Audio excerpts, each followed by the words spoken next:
నమస్తే welcome to our channel.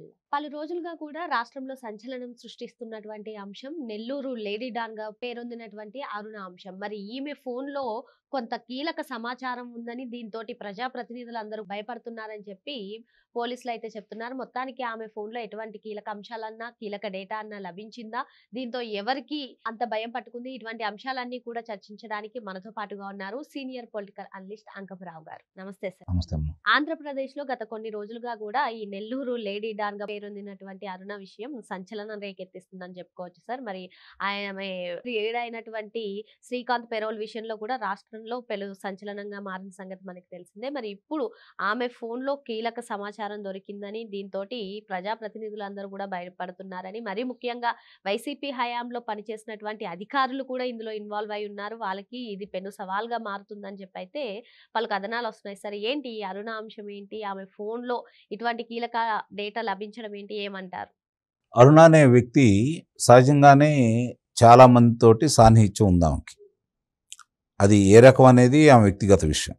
దాని జోలికి మనం వెళ్ళాల్సిన పని అయితే లేదు.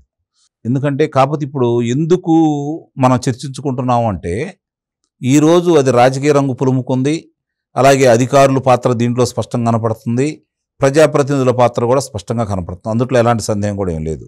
ఆ శ్రీకాంత్కి సంబంధించిన పెరోలు విషయంలో ఇంకా స్పష్టంగా శాసనసభ్యులే సంతకాలు పెట్టారు, దానికి వాళ్ళు వివరణ ఇవ్వడం కూడా జరిగింది. మరి ఇవన్నీ అంశాలు బయటకు వస్తున్న తర్వాత సహజంగానే అసలు ఎవరు ఈ అమ్మాయి ఇంత రాజకీయ ప్రకంపనలో ఈరోజు సృష్టించడానికి గల కారణాలు ఏంటి, ఇంతగా ఈమెకి అధికారులు ఎందుకు సహకరిస్తున్నారు, ప్రజాప్రతినిధుల్లో ఆమోదం ఎందుకు లభిస్తూ ఉంది అనే దాని మీద ఇప్పుడు ప్రధానమైనటువంటి చర్చ. సహజంగానే ఇలాంటి విషయాల్లో ఆమె ఫోన్కు సంబంధించిన దాంట్లో ఇంకా చాలా అంశాలు ఉన్నాయని, కాబట్టి ఆమె దాన్ని ఫోన్ ఓపెన్ చేయడానికి ఇష్టపడలేదని, మీరు కోర్టు వారు అనుమతిస్తే మేము దాన్ని పరిశీలించేసి న్యాయస్థానం ముందు ఆధారాలు ఉంచుతాము, దాంట్లో ఏముందో చూసిన తర్వాత మాకు తెలిసినంత వరకు చాలా విషయాలు ఉండొచ్చు, కాబట్టి అవి చూసిన తర్వాత మీకు వివరిస్తామని చెప్పని ఈరోజు న్యాయస్థానాన్ని వాళ్ళు కోరే క్రమంలో భాగంగా ఉన్నారని చెప్పి మనకు తెలుస్తూ ఉంది. ఇక్కడ గమనించుకోవాల్సినది ఏంటంటే, మీరు అన్నట్టు ఇది రాజకీయ ప్రకంపనలు ఎందుకు వస్తున్నాయి అంటే, ఆమెతో ఇలాంటి వాళ్ళకి పార్టీలతో సంబంధం లేదు. చాలామంది ఏదో అనుకుంటారు కానీ పార్టీలతో సంబంధం ఉండదు.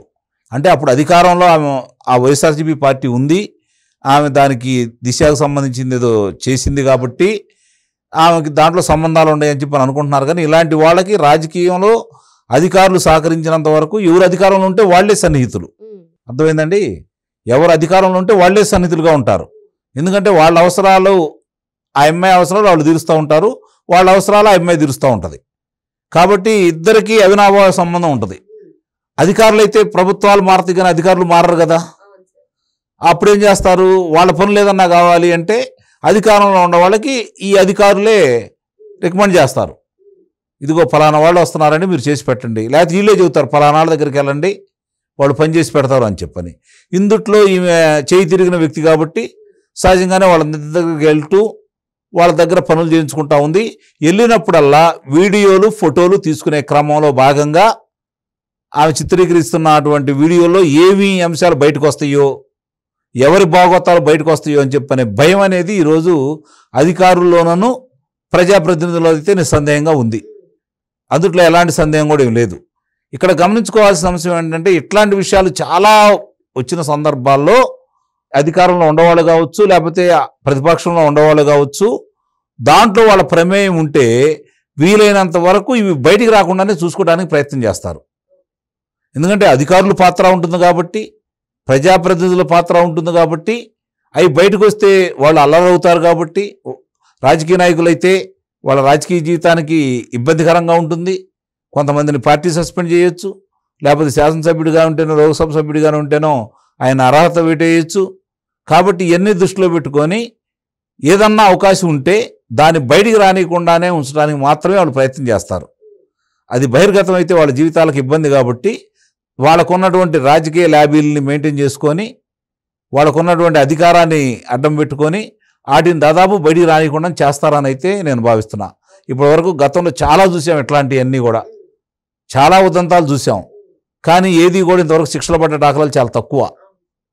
కానీ ఇది కూడా అంత దాటి నాకు తెలిసి కాసేపు పత్రికలో ప్రసార మాధ్యమాల్లో హడావుడి జరుగుతుందే తప్ప అది దాటి వాళ్ళకి శిక్షలు పడే విధంగా ముందుకెళ్ళిద్దని అయితే నేనైతే భావించట్లా.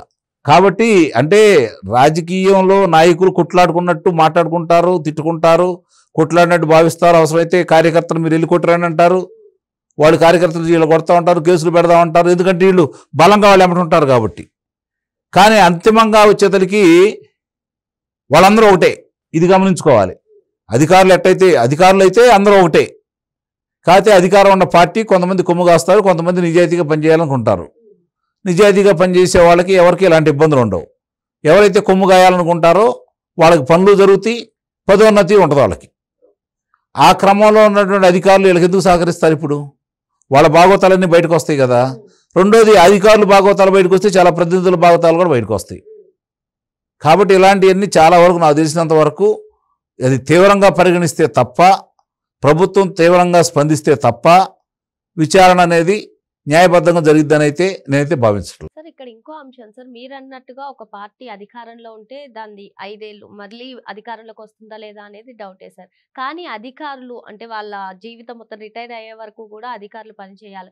అలాంటి వాళ్ళు ఇలాంటి వాళ్ళకి సపోర్ట్ ఇవ్వడాన్ని, ఇలాంటి పనులకి మద్దతు ఇవ్వడాన్ని ఏ విధంగా చూడాలంటారు? అంటే అధికారులు ఏమనుకుంటారంటే ఏ ప్రభుత్వం వచ్చినా, ఏ ప్రజాప్రతినిధులు వచ్చినా వాళ్ళు ఫలాంది చేయండి అంటే అమలు చేయాల్సింది అధికారులే కదా. కాబట్టి ఎవరైనా మా మీద ఆధారపడాల్సిందే, మా జోలికి రారనే భావంలో అధికారులు ఉంటారు. ఎందుకంటే వాళ్ళ గుట్టుమట్లని వీళ్ళ దగ్గర ఉంటాయి, వీళ్ళ గుట్టుమట్లన్నీ వాళ్ళ దగ్గర ఉంటాయి. అధికారులు గుట్టుమట్లు చాలామందికి వాళ్ళకి తెలియకపోయినా నాయకులు గుట్టుమట్లన్నీ అధికారులు తెలుసు. కాబట్టి అధికారులు ఏమనుకుంటారు, ధైర్యంగా ఉంటారు. ఈ పార్టీ నాయకుడు కాదు, ఆ పార్టీ నాయకుడు కాపాడతాడు మమ్మల్ని, మాకు వచ్చిన ఇబ్బంది ఏంది? అసలు ఆలోచన లేని వాళ్ళు తప్పులైతే చేయరుగా. తప్పు చేస్తున్నారు అంటే ఆలోచన ఉండబట్టే కదా, ఎవరో ఒకళ్ళు మమ్మల్ని కాపాడతారనే ధైర్యంతో కదా. అదే వాళ్ళ ధైర్యం. అదే నేను చెప్పేది, ఒకళ్ళనొకళ్ళు కాపాడుకోవడానికి మాత్రమే ప్రయత్నం చేస్తారా తప్ప వాస్తవాలు బయటికి రానివ్వరు.